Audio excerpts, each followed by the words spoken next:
Our protagonist, Eldon, wasn't exactly thrilled about waking up in a muddy ditch, his bones aching, and the last thing he remembered being rush hour traffic. Gone was his comfortable office job, replaced by, well, this. Towering trees, draped in strange, luminous moss, surrounded him, the air thick, with the smell of damp earth and something vaguely reptilian. A translucent blue screen shimmered before his eyes. He squinted, pushing his bifocals, thankfully still intact, up his nose. Lord's Talent, C grade. Weekly summon, available. Description: summons a follower, guide their evolution. Receive 10% of their earned experience. A system? Eldon muttered, more to himself than anything. He'd read enough fantasy novels to recognize the trope, even if he'd never believed he'd be living it. 50 years old, a mid-level manager, and now apparently a lord in some backwater fantasy land. The irony wasn't lost on him. The screen pulsed, a countdown timer appearing. 6 days, 23 hours, 59 minutes, 58 seconds. So, I get a minion? Once a week? Eldon rubbed his temples. And I have to guide its evolution? Whatever that means. He glanced around nervously. Everything looked hostile. He was wearing what appeared to be a slightly ripped version of his office casual attire. Not exactly adventuring gear. A rustling in the undergrowth made him jump. A creature, vaguely resembling a squirrel, but with iridescent blue fur and disturbingly sharp teeth, glared at him from a branch. It chittered menacingly. Right, Eldon said, his voice trembling slightly. Survival time. First order of business. Figure out what this evolution thing is all about. And second, find somewhere slightly less likely to be eaten alive. He cautiously stood, wincing at the stiffness in his joints. This is going to be a long week, he sighed. What does Eldon do next? Does he try to find a safer place, or does he focus on preparing for his first summon? Let's continue the story. Eldon, using his summons, a mild light appeared. An humanoid, 70% the size of a standard human, with jet black skin and wide padded humanoid feet. Eldon could understand he was a hunter-gatherer almost, by feeling the humanoid picked up a stick and began to scout around for a safe place. The countdown timer on the blue screen ticked down to 0, and with a soft poof, a mild light filled the small clearing. When it faded, Eldon found himself staring at his first summon. The humanoid stood about waist-high to him, its skin a deep, polished black. Its features were somewhat androgynous, with large, expressive eyes and a slightly flattened nose. What stood out most were its feet, wide and padded, clearly designed for traversing rough terrain. Eldon felt a strange connection to the being, an almost instinctive understanding. He knew this creature was a hunter-gatherer, adapted for survival in this strange world. Before Eldon could even offer a greeting, the humanoid, with an almost preternatural awareness, picked up a sturdy branch lying nearby. It hefted the stick, testing its weight and balance, then began to scout the perimeter of the clearing, its movements fluid and silent. Impressive, Eldon murmured, surprised by the creature's immediate initiative. He'd expected... well, he wasn't sure what he'd expected. A babbling infant? A subservient mignon. This was something else entirely. The humanoid returned after a few minutes, gesturing with the stick towards a cluster of large, moss-covered rocks. Eldon understood the unspoken message. A potential shelter. Good thinking, Eldon said, nodding. Lead the way. He followed the humanoid cautiously, his eyes scanning the surrounding forest for any signs of danger. The blue-furred squirrel was still watching him from a distance, its tail twitching. Eldon made a mental note to keep a close eye on it. He had a feeling it wasn't the only strange creature in this world. As they reached the rocks, the humanoid began to clear away some of the loose debris and vegetation, creating a small sheltered space.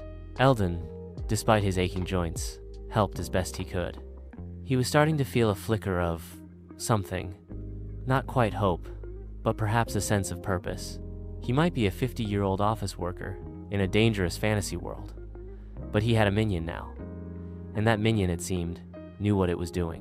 When Eldon opened the first silver chest, he received several valuable items: a troop token, a rudimentary root cellar blueprint, and a stone wall summon. Eldon would begin gathering wood close to the shelter. The creature he nicknamed Dame would be sent out to gather food, water, and other resources. Eldon would also begin to work on creating a roof made of gathered wood debris in order to create an enclosed space.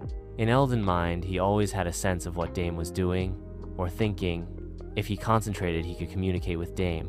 Eldon, feeling a surprising surge of energy, began gathering fallen branches and other debris near the rock shelter. His office-softened hands protested with every lift and drag, but the urgency of the situation spurred him on. He needed a roof, and fast. The strange humidity in the air suggested rain was a distinct possibility, and he didn't fancy spending the night soaked to the bone. Meanwhile, he turned his attention to Dame. The name had simply popped into his head. Feeling right, who was already several yards away, moving with an almost uncanny grace. Eldon concentrated, focusing his mind on the connection he felt with the humanoid. Food. Water. Anything useful, he thought, the words forming in his mind not as spoken language, but as a clear, directed intention. Dame paused, tilting her head slightly as if receiving the message. Then, she continued her exploration, her senses clearly attuned to the environment. Eldon watched, fascinated, as she identified edible plants, seemingly ignoring others that looked remarkably similar. She even managed to locate a small, trickling spring, cupping her hands to drink before using a large, broad leaf to carry water back towards the shelter. Eldon, impressed by her resourcefulness, continued his work on the roof. He used smaller branches to weave a sort of framework between the larger ones, creating a makeshift support structure. It wasn't pretty, but it was functional. He knew he needed to improve his shelter, but for now, this would have to do. He was surprised by how easily he was able to manipulate the branches, almost as if instinct was guiding his hands. As Dame returned, she laid out her findings. A handful of berries, some leafy greens, a few roots, and the leaf cup of water. It wasn't a feast, but it was a start. Eldon felt a surge of gratitude towards his first follower. "Thank you, Dame," he said aloud, even though he knew she'd understood his mental prompt. He picked up one of the berries, cautiously sniffing it before taking a small bite. It was sweet and slightly tart, surprisingly pleasant. With the shelter partially constructed and a small supply of food and water secured, Eldon felt a small measure of relief. The sun was beginning to set, casting long, eerie shadows through the forest. He knew this was just the beginning of his survival in this strange new world. But for now, he had a safe place to rest, a loyal follower, and a glimmer of hope. Dame up, just before sunrise, scraping sticks on the ground to create spears.